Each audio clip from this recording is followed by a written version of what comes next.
Assalamualaikum warahmatullahi wabarakatuh. Hi guys, my name is Juta Diningsari from Winrada Intan Lampung. Here I want to tell you about the surface structure taxonomies. Taxonomies itu menjelaskan perubahan-perubahan struktur yang dilakukan oleh pembelajar. Dalam hal ini, pembelajar menghilangkan beberapa komponen penting atau menambahkan komponen yang tidak perlu dalam kalimat yang dibuatnya. Selain itu, perubahan struktur ini juga termasuk kesalahan bentuk atau susunan. Menurut Dulay, terdapat 5 kesalahan umum yang berkaitan dengan surface strategy, yaitu omission, addition, misinformation, blends, and misordering. Nah, yang pertama yaitu omission. Kesalahan yang termasuk dalam tipe ini merupakan kesalahan penghilangan aspek-aspek yang bersifat morfologis, seperti penanda plural s dan penanda tenses seperti s dan ed, maupun elemen-elemen tertentu dalam kalimat, seperti artikel dan subjek. Nah, untuk contohnya itu sendiri, yuk kita lihat salah satu klip dari video ini. I learned British accent from Harry Potter movie, but honestly, I didn't. Nah, untuk contoh omission yang pertama datang dari Skinny Vibes. Di sini dia ingin mengatakan I learned British accent. Saya belajar logat British gitu kan.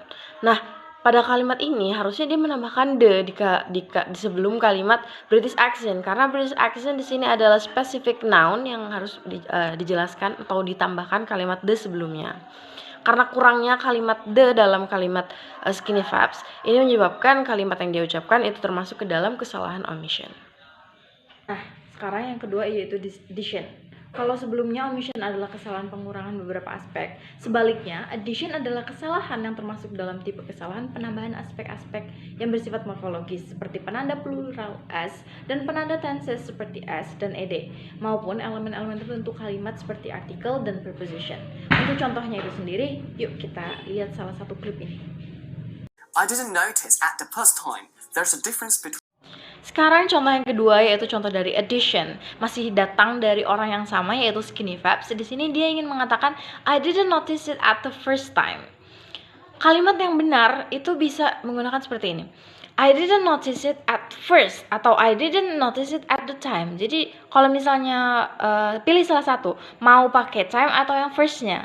Kalau misalnya pakai yang time, at the time, I didn't notice it at the time. Tidak perlu menambahkan lagi first. Kalau misalnya mau menggunakan first, I didn't notice it at first. Selanjutnya yaitu misinformation. Karakteristik kesalahan tipe ini adalah adanya bentuk yang salah dalam aspek morfologis maupun struktur. Berbeda dengan tipe omission di mana pembelajar tidak menggunakan elemen yang seharusnya ada. Dalam tipe ini, pembelajar menggunakan elemen yang memang seharusnya ada, tetapi salah. Tipe kesalahan ini dibagi menjadi 3 jenis, yaitu over-regularization, archiform, dan alternating form. Untuk contohnya, yuk kita simak klip berikut ini. Harry Potter's accent and another accent, so I did some. Untuk contoh yang ketiga, contoh dari misinformation, datangnya sama dari Skinny Vibes juga.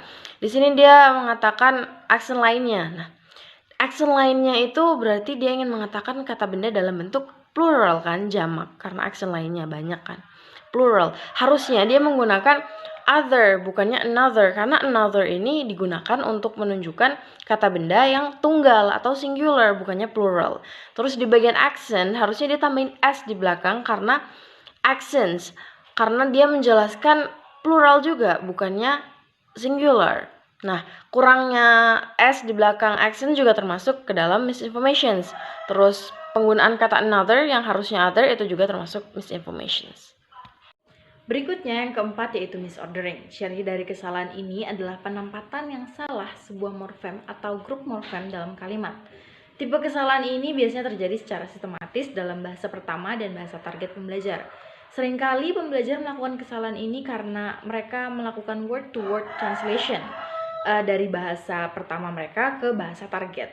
Untuk contohnya, yuk kita simak klip berikut ini. What kind of t-shirt I am wearing right now? Lalu sekarang contoh selanjutnya yaitu contoh dari misordering.